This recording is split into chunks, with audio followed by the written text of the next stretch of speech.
નમસ્કાર વિદ્યાર્થી મિત્રો, આ લેક્ચરની અંદર આપણે ધોરણ 10 સંભાવના ચેપ્ટરના આગળના ઉદાહરણની ચર્ચા કરવાના છીએ। તો સૌથી પહેલા આપણને નવમું ઉદાહરણ આપેલું છે કે હરપ્રીત બે જુદા જુદા સિક્કાઓને ઉછાળે છે। તો બે સિક્કા ઉછાળે છે એટલે એના કુલ પરિણામ જે છે 4 થાય।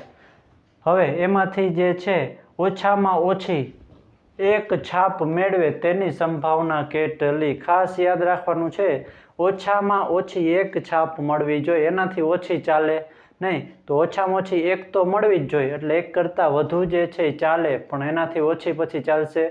તમને એમ કે તમારે જે છે ઓછામાં ઓછી 3 રોટલી તો ખાવાની જ છે, તો આપણે 3 તો ખાવાની જ, એનાથી વધારે ખાય તો ચાલે।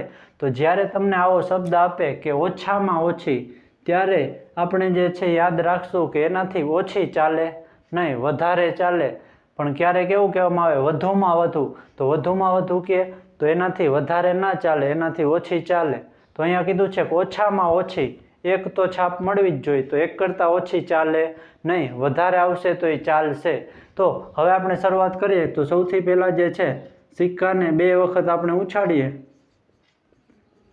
તો સિક્કાને 2 વખત ઉછાળતા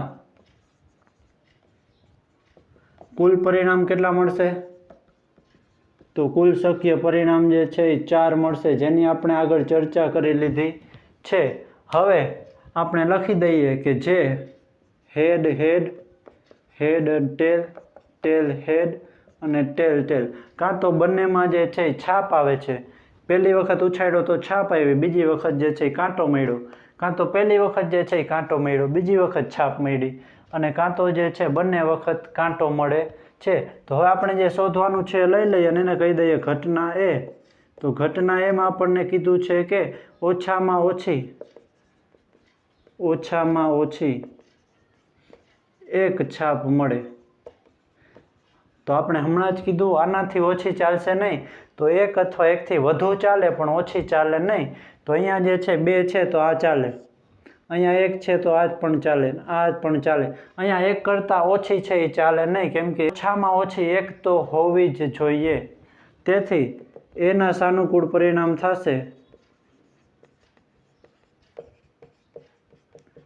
તો એવા કેટલા પરિણામ છે જેમાં ઓછામાં ઓછી એક તો છાપ છે? તો 1, 2 અને 3 પરિણામ છે, તો એ થશે 3।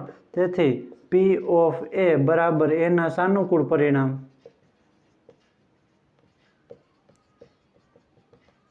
અને છેદમાં આવશે કુલ શક્ય પરિણામ।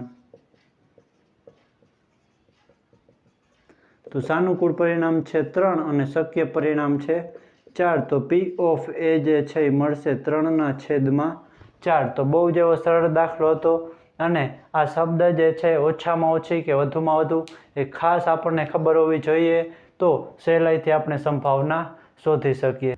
ત્યાર પછી ઉદાહરણ 11મું આપેલું છે, એ પણ પરીક્ષાના હેતુથી નથી, પણ સમજવા અને જાણકારી માટે બહુ એવું સારું ઉદાહરણ છે। તો એક હેલિકોપ્ટર વિશે ખબર મળી છે કે આટલા એરિયામાં ક્યાંક જે છે વિસ્તારમાં પડી ગયું છે। તો આ વિસ્તાર જે છે એ લંબચોરસ આપેલો છે, ને એની અંદર વચ્ચે આપેલું છે અહીંયા તળાવ। આ જે આપેલું છે એ શું છે? તળાવ છે।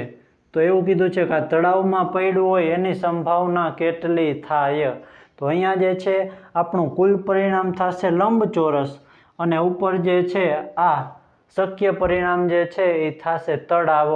તો તળાવમાં પડે એ શક્ય પરિણામ થાય, છેદમાં લંબચોરસ ઉપર પડે એ થાય કુલ પરિણામ। તો P ઓફ A બરાબર તળાવમાં પડે એની સંભાવના થશે લંબાઈ ગુણ્યા પહોળાઈ। તો સૌથી પહેલાં આપણને તળાવની લંબાઈ ખબર હોવી જોઈએ। આ 9 છે, આ 6 છે, તો આ 3 કિમી હશે, અને આ જે છે 4.5 છે એટલે કે 4.5, એમાંથી આ 2 છે તો આ કેટલું હશે? 2.5 હશે। તો એની લંબાઈ અને પહોળાઈ આપણને મળી ગઈ છે, તો એ આપણે લખી દઈએ અંશમાં। તો આ થઈ ગયા એના જે છે સાનુકૂળ પરિણામ, છેદમાં કુલ પરિણામ, એટલે લંબચોરસનું જે છે આખો વિસ્તાર જે છે એ કુલ પરિણામ કહેવાય। તો કુલ પરિણામ જે છે એનું ક્ષેત્રફળ થાય 9 ગુણ્યા 4.5। તો આ શક્ય પરિણામ ઉપર આવશે, છેદમાં કુલ પરિણામ, પણ એમાં ક્ષેત્રફળ આપણે શોધીને આપવાનું હોય, એટલે લંબાઈ ગુણ્યા પહોળાઈ કરવું પડે। અહીંયા જે છે આપણે છેદ ઉડે છે તો ઉડાડી દઈએ, 3 તરી થશે 9, અને પોઈન્ટ પછી જે છે એક આંકડો આપેલો છે તો છેદમાં 10 વડે ભાંગવું પડશે, તો ઉપર જે છે 25 આવશે, તો 25 ના છેદમાં થઈ જાય 10। 3 તો અહીંયા છે જ, અને 45માં જે છે 45 અને ઉપર આવી જશે 10, કેમ કે છેદનો છેદ અંશમાં વહી જાય તો 10 10 અહીંયા ઉડી જશે. હવે અહીંયા જે છે તમે છેદ ઉડાડશો તો 5 9 45 થશે, અને 5 × 5 એટલે 25, તો અંશમાં વધે છે ફક્ત 5, અને 3 9 27,